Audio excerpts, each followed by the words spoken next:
My name is Aram, and I am the creator, producer, and editor of the original Dungeons & Dragons podcast, Godsfall. If this is your first time listening to the show, welcome! This episode sets up the story of how the Five Kingdoms came to be and how that world was nearly obliterated in the Great Gods' War. And if you're a previous fan who's listened to this episode before, I bet you're gonna really love the completely re-recorded audio, showing off how good we sound going into Season 3.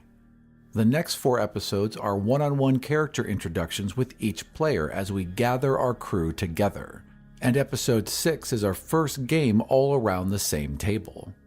We have custom maps, art, character sheets, and many other resources on our website at godsfall.com, where you will also find links to our Patreon account and official t-shirts.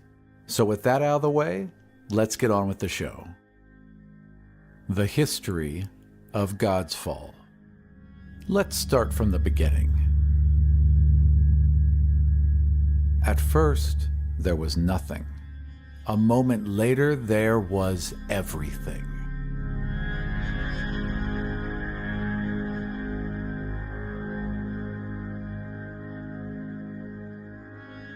In the great cataclysm of creation, the first 4 were born. Yatar, goddess of fire, Ather, god of air, Emetaph, goddess of water, and Ogun, the god of earth.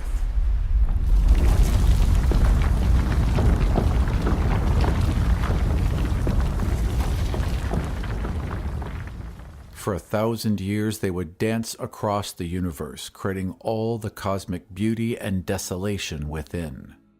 As they danced with one another, they birthed more deities.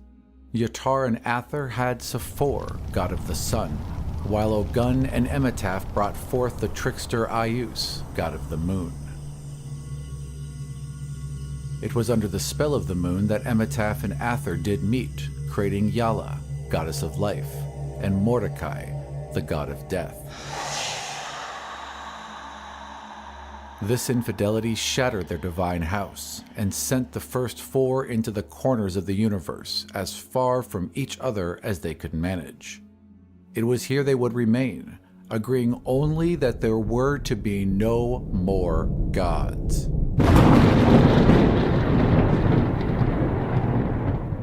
Mordecai, the god of death, was more than happy to oblige this decree, but his sister Life would not be so restrained.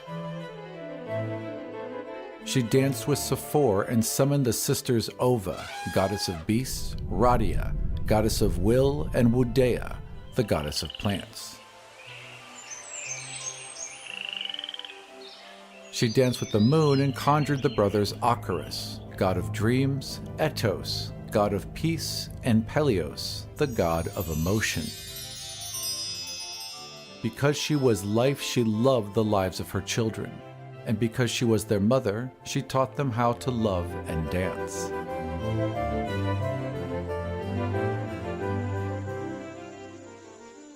Wudea and Acharis grew trees so tall that their skin turned hard as iron and divinity was trapped within their branches. The trees filtered this power into their roots, creating Zunos, goddess of the wild, who in turn brought forth the elves to tend her new garden.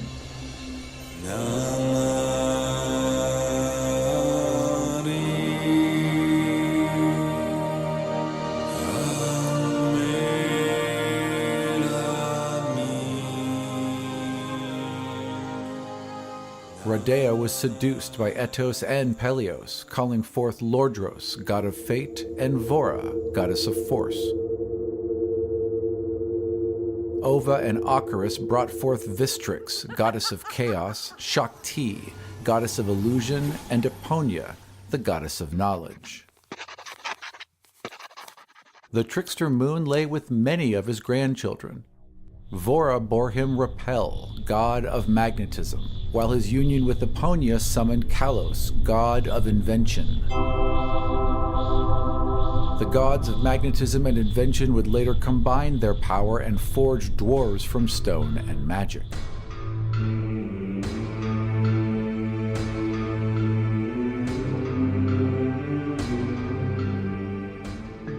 Vistrix was Ayus's favorite, and their millennia-long tryst gave birth to Sito, god of the sea, Atuna, goddess of magic, and Jodar, the god of luck. Ova was wild, as beasts often are, and the sons of Aius were seduced by her life-made flesh. Ova and Etos allowed for Tyr, god of travel, Sa, god of the astral plane, and Mivia, the goddess of time.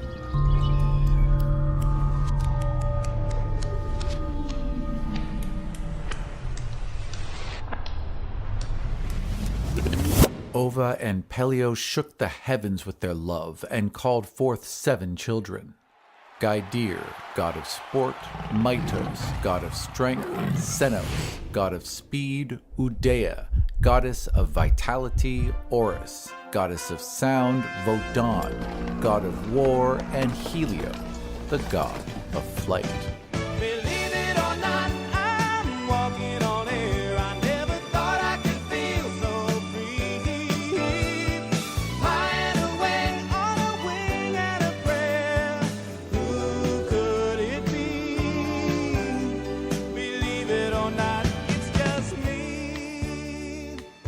Radia and Etos recoiled in horror at the disorder wrought by their siblings' children and lay together to bring about Baros, the god of order. The family squabbled, as families are wont to do, but the gods maintained a delicate balance by agreeing to return to the first law. No more gods. And for 10,000 years, there were none. Dwarves were the first of men to be given magic, as they were jealous of the elves in their millennia of life.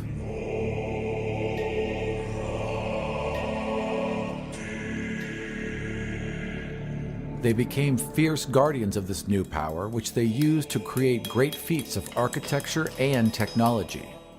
And once their towering dwarven halls could be made no more magnificent, they set about shaping the world.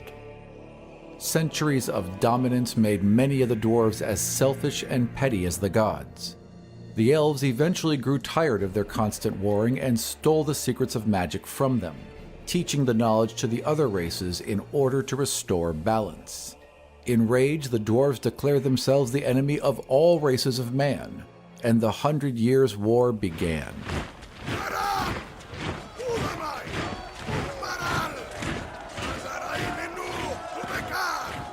As death and turmoil spread across the land without intervention, mankind grew distant from the gods. The great human city of Ani rapidly expanded as more and more people fled to the walls of the capital to seek reprieve from the unending violence.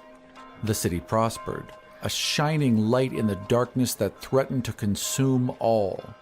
Man began to idolize his own creations over the divinity of the gods. When the millionth person was born inside Ani's sprawling slums, mankind also birthed its first god, a brave and noble human warrior known as Zavan. Now an omnipotent being blessed with the practicality and impatience of a mortal, Zavan immediately set about improving Ani, raising towering walls that carried magically purified water along the tops of its ivory embattlements. He dug a great canal that brought this water into the heart of his city, blessing its inhabitants with good health and bountiful crops. With the capital in order, Zavan set about ending the 100 Years' War and unifying the 5 kingdoms under his rule. In just over a decade, he brought the races and cities under a single banner, forging the most powerful kingdom the world had ever seen. The speed at which the god of man worked, combined with the ease at which he wielded his new divinities within his own realm, terrified the old gods and goaded them into swift action. Swift for immortal beings, at any rate. At the height of the 100 Years' War, many gods grew wary of man's increasing power. A pact was formed from an unlikely cabal of Sephor, Zunos, Vodan, Vistrix, Vora, and Baros. On the first day of the 16th year of Zavan, they attacked all at once, intent on killing the god of man with a single strike. What they had not planned on was death finally taking a lover. They had certainly not planned on how fiercely he would fight to protect him.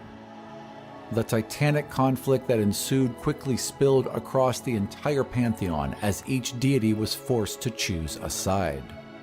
The Great Gods' War had begun. It would barely last an hour.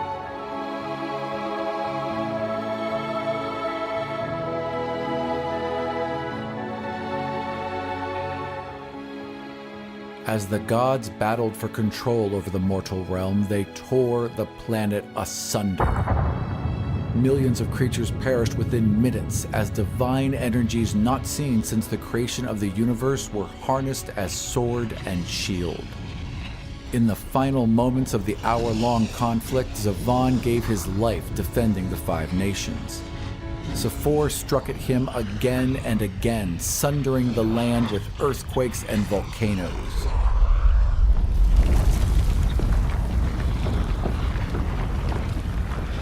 In order to save the city of Ani, Zavan sacrificed a third of Kadar and much of the countryside surrounding the capital city as it sank beneath the waters of a new inland sea.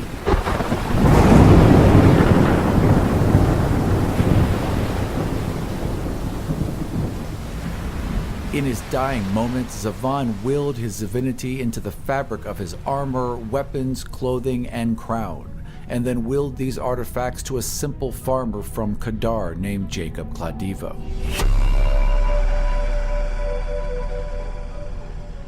As the storm that engulfed the entire world bore down on the Five Kingdoms, Zavan gathered the raging magical forces that had been unleashed and used them to form a permanent barrier, protecting the ravaged nations from the destruction of the planet.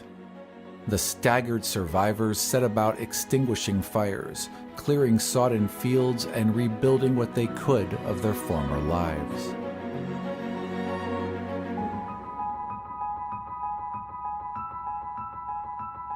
The Five Kingdoms sent explorers to every edge of the Worldstorm on land and sea. Those that returned reported a swirling, impassable wall of wind and lightning over a mile high, and so dense with dirt and debris that vision stopped soon after the storm's edge.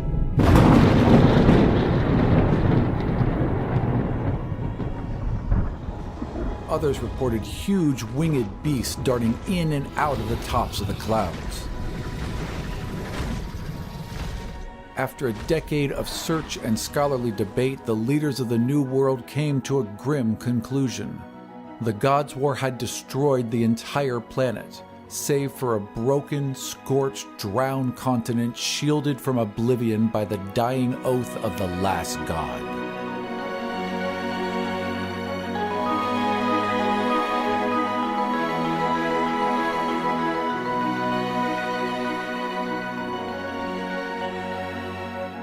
With a sea now separating the Five Kingdoms and a demigod unwilling to use his new powers to force compliance, the Union of Nations quickly broke apart. The capital city of Ani remains fiercely loyal to their god king, safe within their unassailable walls. The south was split in two, with the rocky, forested east returning to ancient royal bloodlines in order to keep peace, and the fertile west breaking into a dozen fiefdoms loosely united under an elected council. The small nation of Ryzan, newly rich with the mile-wide ore of gold that erupted to the surface during the Gods' War, gave birth to an unusual form of government. Nearly every public sector position, from czars to local leaders, is won by who can pay the most to run the department for that cycle, or half a decade. Elections are a simple matter. Candidates wager an amount they believe is enough to win, and then run a campaign to encourage the public to vote for them by donating to their election pot.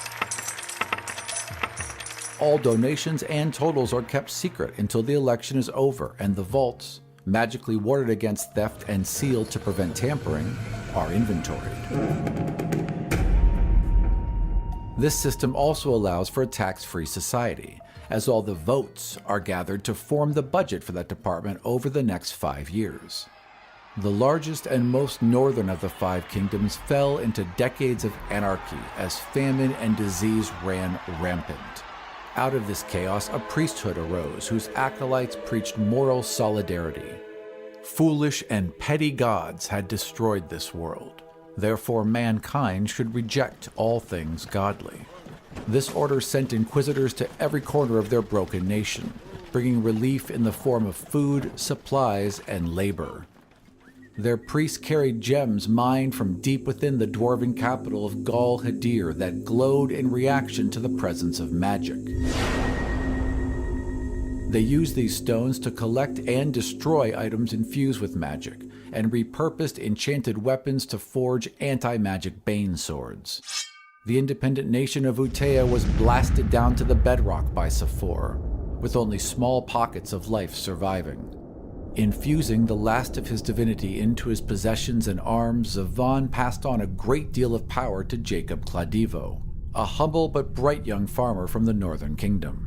His inherited swords, armor, cloak, boots, helmet, gauntlets, belt, and tabard were artifact-level items, instantly transforming him into the world's last demigod. After a period of adjustment to near godhood, Jacob set about putting the great city of Ani in order. He established a ruling council staffed half by public vote and half by royal bloodline. The throne secure, he turned his attention to the shattered remains of his once proud kingdom. Though hunger would claim many over the next decade, Jacob was able to organize a fleet of relief vessels in an attempt to stem the starvation. And while most of the fertile lands had been lost to the scorching rays of the sun, ash from the burning eye caused lands in the north to flourish. An island chain formed by lava in the Gods' War became havens for the root vegetable staples of the north. Admiral Yosef Kadar claimed these islands for the people, and turned what was left of his navy into a national farming relief effort. In an effort to foster peace, Jacob gifted 100 ships to Admiral Kadar, allowing him to suppress the various warlords that had carved up the north and spread humanitarian aid to all in need. In the 23rd year after the breaking of the world, the Empire of Kadar was officially charted. 12 years later, the Empire would declare war on the God King.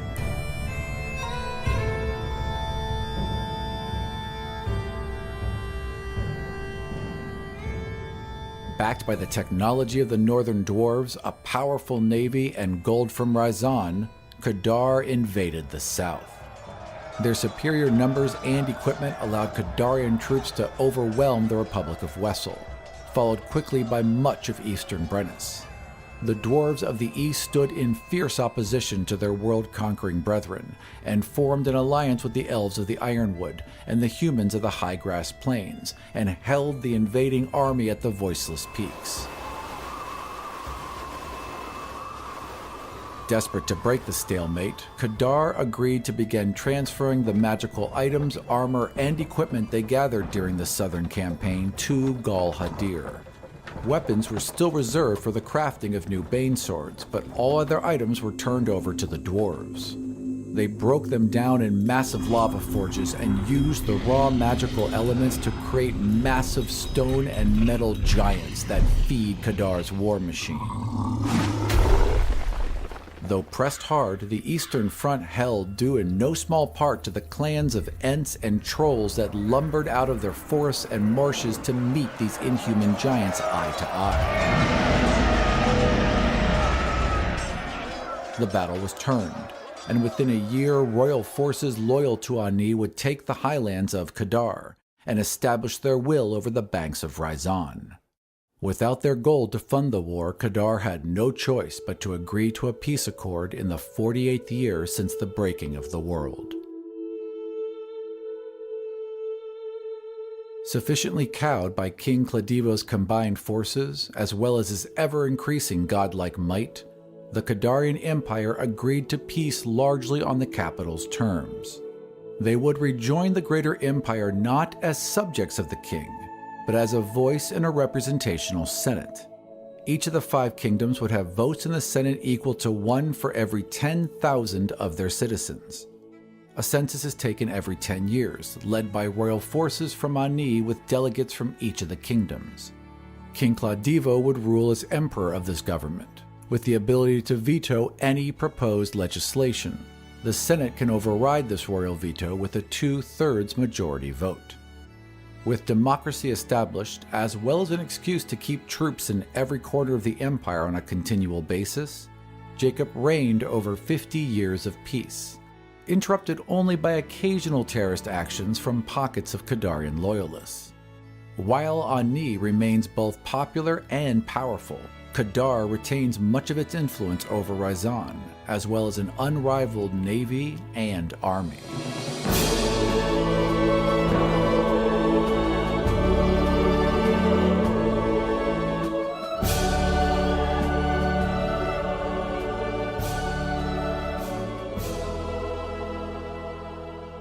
Thank you for joining us for the first episode of the epic audio drama known as Godsfall, Divine and Conquer. We have over 50 highly edited episodes for you to enjoy and are recording and editing more all the time. The majority of sound effects you heard from this episode are courtesy of our good friends at BattleBards. Check them out at battlebards.com. For more information about Godsfall, including the Godsfall Worldbook and up-to-date news about the cast and story, follow us on Twitter at GodsfallDC. And check out our trove of maps, notes, and other information on godsfall.com. That's all for now. See you next time for more adventures in the Five Kingdoms.